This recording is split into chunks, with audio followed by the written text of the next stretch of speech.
Start. Hello everyone, myself Subham Kumar. Today we are going to discuss class 9 topic, chapter of physics, that is force and laws of motion. Force जानने से पहले हम दो चीज जान लेते हैं कि होता क्या है। क्या एक रेस्ट क्या होता है और एक मोशन क्या होता है। रेस्ट का मतलब rest, as the name suggest क्या हो सकता है, ये क्या चीज पे, रेस्ट पे। ये क्या हुआ, मोशन पे। रेस्ट का मतलब कोई भी स्टेशनरी ऑब्जेक्ट एक जगह पे रुका हुआ हो, और मोशन का मतलब कोई भी बॉडी मूविंग ऑब्जेक्ट, लाइक एक बॉल है वो एक जमीन पर रखा हुआ, वो रेस्ट पे हुआ। एक कार है वो मूव कर रहा है, वो एक मोशन पे हुआ। इसका मतलब सिंपल है, मतलब कुछ खास नहीं। फोर्स जानने से पहले हमको थोड़ा सा चीज जानना था।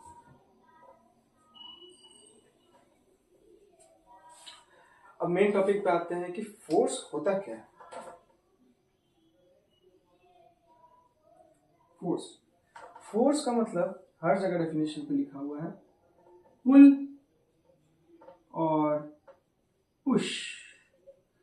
इसका मतलब क्या होता है, किसी भी चीज को पुल करो, किसी भी चीज को पुश करो। इसको हम पुल कर रहे हैं अपने की ओर, नीचे की ओर पुल कर रहे हैं, और इसको पुश कर रहे हैं ऊपर की ओर। ये सिंपल सा बात। फोर्स का मतलब हम इसके ऊपर ढकेल भी रहे हैं तो वो भी एक फोर्स है। ठीक है, जैसे फोर्स का एग्जांपल, हम एक डब्बा, कोई भी एक ब्रिक है मानते हैं, इसके ऊपर कोई फोर्स लगा रहा है एफ मान के, तो ये भी एक फोर्स है। इस पर क्या फोर्स लग रहा है, पुश। ठीक है, एक यहाँ पे इसके ऊपर पीछे कर खींच रहा है, ये क्या हुआ, ये हुआ पुल, ये हुआ सॉरी, ये हुआ पुश, ये हुआ पुल। ठीक है, एक एग्जांपल के तौर पर आपको एक बड़ा इंटरेस्टिंग एग्जांपल देते हैं डेली लाइफ से। गेट देखें, गेट जब किसी भी मॉल पे एंट्री करते हैं, किसी भी जगह पे, वहां पुल और पुश लिखा हुआ रहता है। हमेशा रॉन्ग कर देते हैं, कभी पुल कर देते हैं, पुल की जगह पुश कर देते हैं। उसका भी वो भी एक फोर्स ही है। ठीक है, अच्छा एक चीज बताइए, आप लोग मैं भी जानते होंगे, ये एक वेक्टर क्वांटिटी है, क्योंकि अच्छा जैसे आपने मतलब डोर देखा है ना, क्या डोर्स को अगर हम लोग ओपन करेंगे तो ये एक ही फोर्स पे जाएगा, एक ही डायरेक्शन पे जाएगा क्या, ये सीधा जा रहा है, नहीं, ये एक जगह से हिंज भी और ये एक डायरेक्शन पे भी जा रहा है। ठीक है, फोर्स लगाने पे किसी का भी डायरेक्शन चेंज कर सकते हैं। एग्जांपल के तौर पे हम चल रहे हैं, अचानक से कोई इधर से ढकेला हमारा, तो हम इधर चल जाएंगे। Force is a vector quantity. Vector quantity का मतलब क्या है, इसके लिए मैग्नीट्यूड भी इंपॉर्टेंट है एंड डायरेक्शन भी। ठीक है, अब इसका यूनिट देख लेते हैं कि यूनिट होता क्या है। इसका जो ऐसा यूनिट होता है वो हमारा होता है न्यूटन, जिसको हम लोग डिनोट करते हैं एन से। ठीक है, और इसका जो सीजीएस यूनिट होता है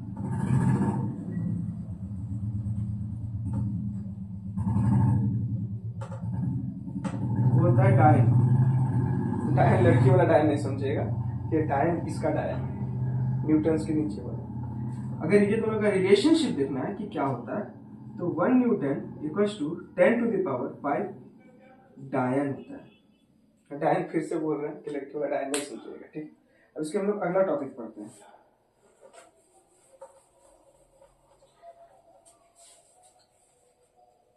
कि फोर्स के कारण इफेक्ट क्या क्या हो सकता है, कि फोर्स लगने के कारण इफेक्ट क्या हो सकता है। वो पहला तो आप लोग ऐसे ही समझ गए होंगे कि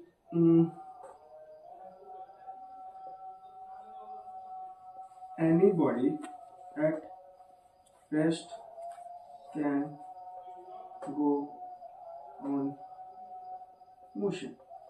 इसका मतलब क्या है कि कोई भी बॉडी रेस्ट पे है, ठीक है, कोई भी बॉडी रेस्ट पे, अगर हम उस पर एक फोर्स लगाएंगे तो ये मोशन पे होने लगेगा।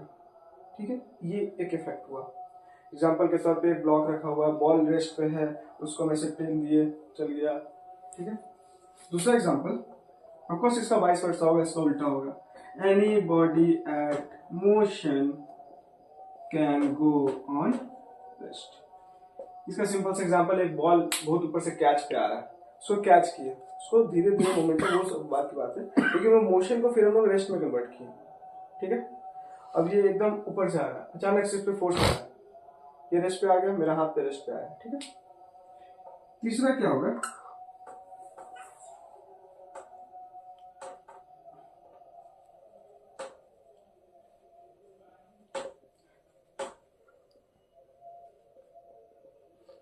We can change the direction. इसका मतलब क्या हुआ, अब जैसे ये फोर्स फोर्स फोर्स फोर्स लग रहा है, हम इधर से देंगे तो इसका डायरेक्शन चेंज हो गया। Of course you know that force is a vector quantity, और वेक्टर क्वांटिटी है तो ऑफ कोर्स इसका डायरेक्शन चेंज करने में बहुत आसानी भी रहेगा। इसका ये एक इफेक्ट भी है, ये अगर हम कोई हमको ऐसे से चल रहे इधर से कोई धक्का दिया तो हम ऑफ कोर्स इधर चल जाएंगे। वही एक फोर्स है कि जिसके कारण हम किसी का भी डायरेक्शन चेंज कर सकते हैं, फोर्स के कारण। जैसे एग्जांपल के रूप में क्रिकेट खेलते हैं, क्रिकेट का एग्जांपल ज्यादा क्योंकि क्रिकेट में बहुत खेलता था एक समय। तो क्रिकेट जब मैं खेल रहा था तो अब बॉल इधर से आया, मैं इधर मारा, मैंने उसका एक फोर्स लगा के अपना बैट से एक फोर्स लगाया जिसके कारण उसका डायरेक्शन चेंज हुआ। समझ में आ गया होगा आप लोगों को। चौथा क्या होता है कि we can change the speed.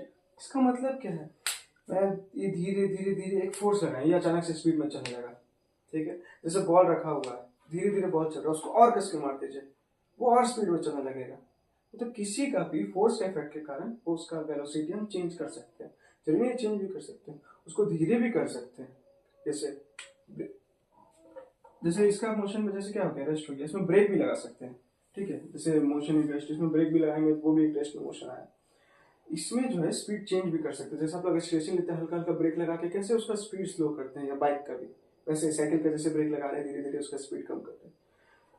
पांचवा क्या होगा, पांचवा है आपका कि किसी का भी शेप चेंज कर सकते हैं।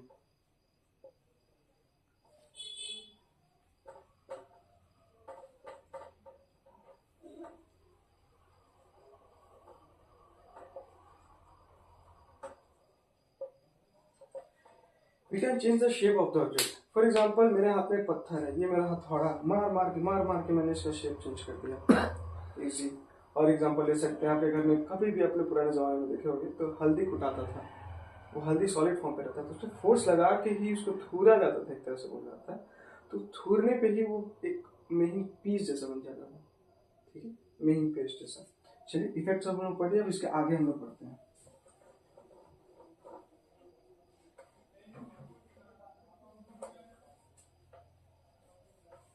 इफेक्ट खत्म हो गया, अब हम लोग फोर्स के बारे में कि फोर्स कितने टाइप्स के होते हैं। Types of forces. फोर्स देखा जाए दो टाइप के होते हैं, बैलेंस्ड,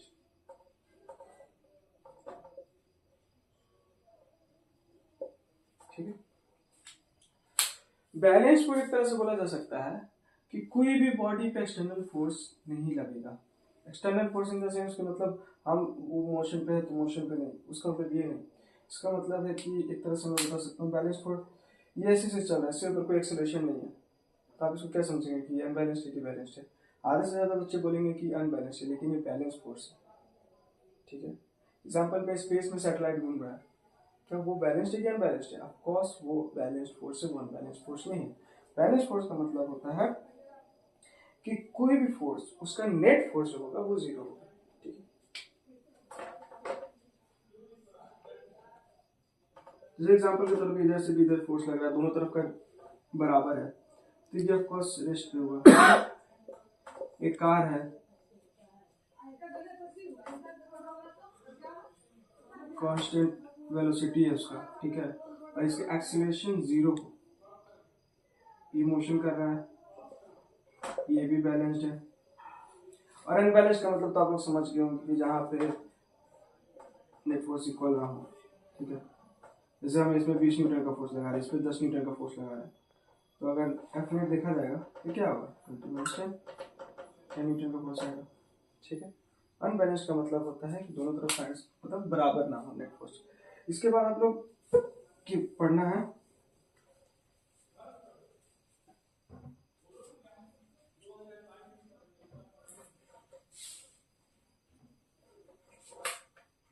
अब हम लोग फोर्स को कंप्लीट कर लिए, इसके बाद फोर्स से रिलेटेड जो इसके बाद जो मीटर्स आपको मोशन से पहले जो हम लोग को पढ़ना चाहिए वो होता है इनर्शिया। इनर्शिया बहुत इंपॉर्टेंट टॉपिक है कि प्रॉपर्टी, मतलब एक तरह से बोल सकता है कि प्रॉपर्टी ऑफ मैटर है, ठीक है, कि जो मेंटेन करता है कि किसी भी मैटर और किसी भी ऑब्जेक्ट की वो रेस्ट है कि मोशन, ठीक है। इनर्शिया का मतलब आपको इजी लैंग्वेज में अगर समझाएंगे कि इनर्शिया मतलब बेसिकली आप टाइप से समझ जाइएगा। इनर्शिया का एग्जांपल अगर देंगे कि एक बॉटल मतलब एक ग्लास लेते हैं, ठीक है, ग्लास के ऊपर एक पेपर रखते हैं और उसके ऊपर कॉइन रखते हैं। आप लोग देखा होगा वो वीडियो, अचानक से पेपर खींचेंगे और धीरे से पेपर खींचेंगे तो दोनों में अंतर होता है। अगर धीरे से खींचेंगे तो जो कॉइन है, कॉइन एग्जांपल के रूप में मैं दिखाता हूँ आपको, मान के चलता हूँ ये कॉइन है, ठीक है, ये कॉइन मैंने इसके ऊपर रख दिया, ठीक है, और नीचे ग्लास है। अगर ये अचानक से खींचूंगा तो ये यहीं पे क्यों रहा, इनर्शिया के कारण। क्यों कि ये जो है ये इनर्शिया रेस्ट पे है, और ये रेस्ट के कारण क्या हुआ, इसको तो मैंने मोशन दिया तो ये अपना रेस्ट ही पे रहा, जिसके कारण वो वहीं पे गिरा। और ये मैं धीरे धीरे करूंगा तो इसके ऊपर एक कॉन्टैक्ट फोर्स भी है, जिसके कारण इसका धीरे धीरे हमेशा इनर्शिया रेस्ट पे नहीं रह पाया। ये अचानक से दूंगा तो वो आप लोग देखेंगे कि बॉटल सीधा मुझे चल जाता है, ठीक है। इनर्शिया को आप लोग दो तरह से पढ़ सकते हैं, इनर्शिया एट रेस्ट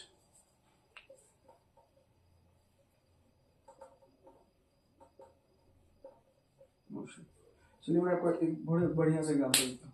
बस में आप लोग जाते होंगे स्कूल, तो आप लोग मोशन पे हैं, ठीक है, मोशन पे है, बहुत इजी मोशन पे, अचानक से ब्रेक मारता है तो आप लोग आगे क्यों चल जाते हैं, क्योंकि आपका बॉडी भी उसके रिस्पेक्ट में, आप देखा जाएगा तो आप बस के रिस्पेक्ट में तो आप एकदम रेस्ट पे हैं कि भैया हम तो खड़े हैं, लेकिन नहीं, अगर बाहर के रिस्पेक्ट में देखा जाए तो आप क्या, आप भी एक मोशन डेवलप कर रहे हैं, ठीक है। इसलिए जब बस अचानक से ब्रेक मारता है तो आप आगे की ओर चल जाते हैं, और अचानक से एक्सीलरेटर मारता है तो आप देखते हैं बॉडी रेस्ट पे तो आप पीछे की ओर चल जाते हैं, ठीक है।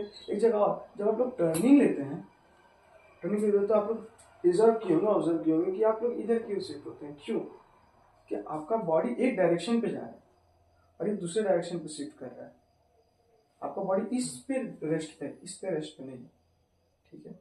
और एग्जाम्पल के तौर पे बहुत सारे एग्जाम्पल है डेली लाइफ में, कार पे है, और आप लोग को एक बहुत अच्छा एग्जाम्पल होगा, कपड़ा धोते होंगे, बहुत सिंपल एग्जाम्पल, कपड़ा धोते हुए देखे होंगे कि कपड़ा सब ऐसे से मारता है, ठीक है, सूखने के लिए, तो पानी क्यों बाहर निकलता है, सब चीज में फिजिक्स के पास नॉलेज भी है और उसका अच्छा एक्सप्लेनेशन भी। क्यों, क्योंकि जो वाटर मॉलिक्यूल्स है वो क्या होता है ना, रेस्ट पे होता है किसी भी कपड़ा पे। जैसे कपड़ा है, मान के चलता हूँ ये कपड़ा है, ये कपड़ा है, ये कपड़ा है, ये रेस्ट पे है, और मैं अचानक से इसको फोर्स दे रहा हूँ जिसके कारण वो जो मॉलिक्यूल्स है ये, वो अपना रेस्ट के कारण वो वहीं पे रुक गया। अब और ये मोशन पे, तो इसीलिए ये नीचे जाके टकराया, इसको मैंने मोशन दिया। ये वाटर मॉलिक्यूल तो जैसे इसके अंदर है वाटर मॉलिक्यूल, मैंने अचानक से फोर्स दिया, यहीं पे रह गया। इसीलिए कभी देखे होंगे तो ये कपड़ा पीसते हैं तो इसीलिए वाटर मॉलिक्यूल्स बहुत निकलते हैं। इनर्शिया आप लोग को समझ में आ गया तो फिर हम लोग आगे बढ़ते हैं, ठीक है। अब जो हम लोग मेन टॉपिक जो पढ़ना है